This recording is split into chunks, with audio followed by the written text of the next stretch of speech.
Our May 2018 challenge, yielding the hindquarters. The rail behind is to discourage the idea of backing up. The front feet are on a mat, which is a well-known task. A prerequisite is that you can rub your horse all over. Click and treat for standing still. I'm on her right side here.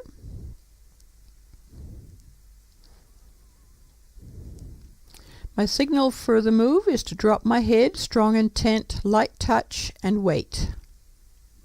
Click and treat as soon as the horse moves her butt away. Going from zero intent to intent for movement. And then we're going to walk a circuit just to have a break from the focus. Now I'm on her left side. One good step is plenty to start with. Once we have one good step, more is easy. Alternate click and treat for standing quietly with click and treat for the hindquarter yield so that the horse doesn't think it's always the same. Note my posture change when I ask. Upright when I'm rubbing. Head and shoulder drop as part of the signal, as well as a touch on her side of her rump. And then we'll walk away for another break. Now I've got no mat, only the rail behind, and I'm asking for more than one step. On her left side, asking for 2 steps before I click and treat. I'm on her right side, asking for 2 steps before the click and treat.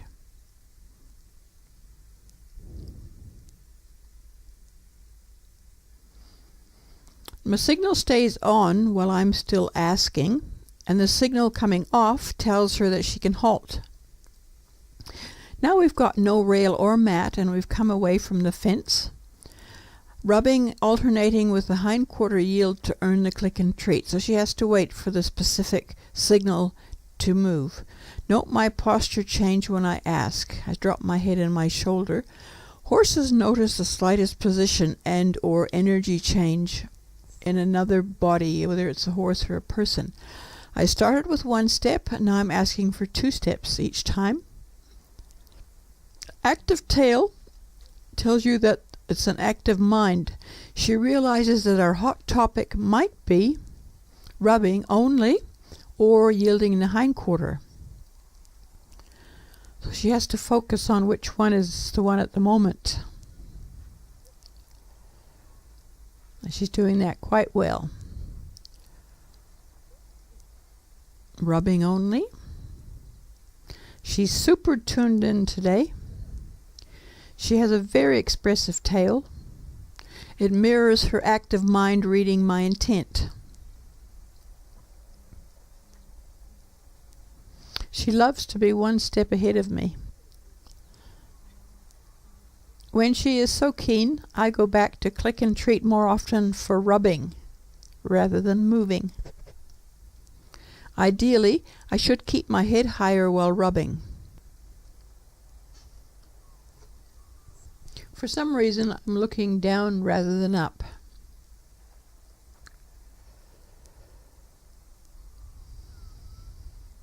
But she recognizes my orientation shift.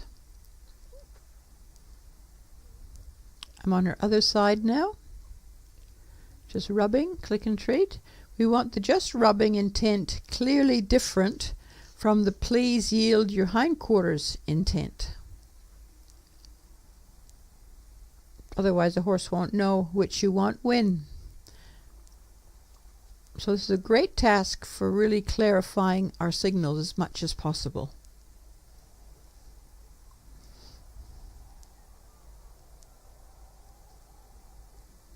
Same session now on her right side. Rubbing. Click and treat for rubbing. Put my hands on her and change from rubbing to intent to move. And see how she's stepping under the belly. That's what we want to watch for each time. I'm going to ask for a full turn by just keeping my signal on.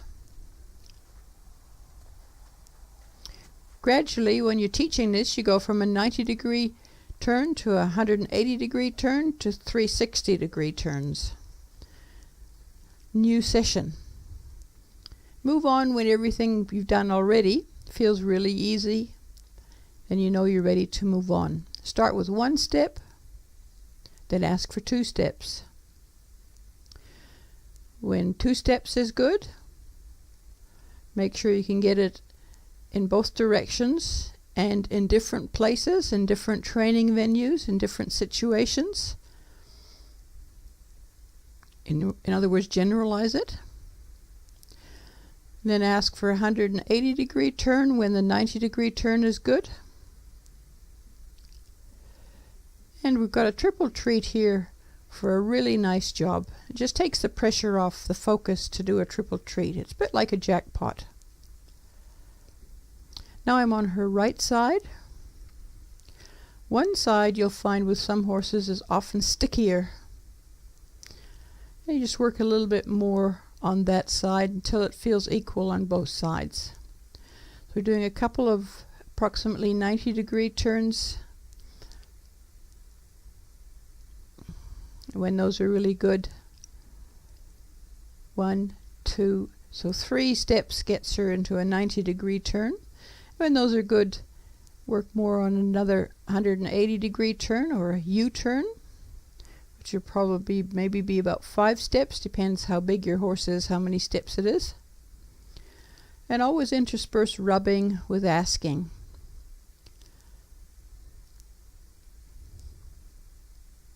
Now we'll do a full 360-degree turn. I'm on her right side.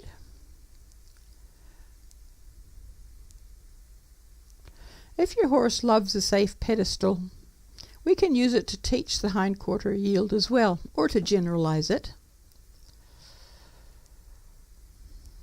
She also knows about targeting her butt to my hand, so when I go to rub, you can see she thinks that I wanted her to target my hand. Raising my hand toward her butt is our signal for bringing her butt to my hand.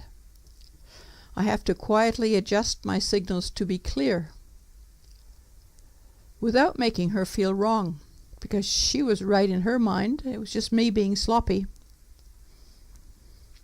I didn't realize she could actually fit between the pedestal and the shed there, so that was pretty good. We've done quite a bit of this in the past, but in a different place with more room.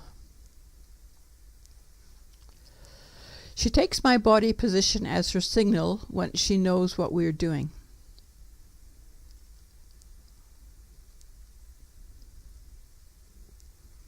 Now I'm on her left side, and basically she knows this so well that I just have to look at her hind end and she'll walk around. She quite likes this task. We've done quite a lot of it in the past.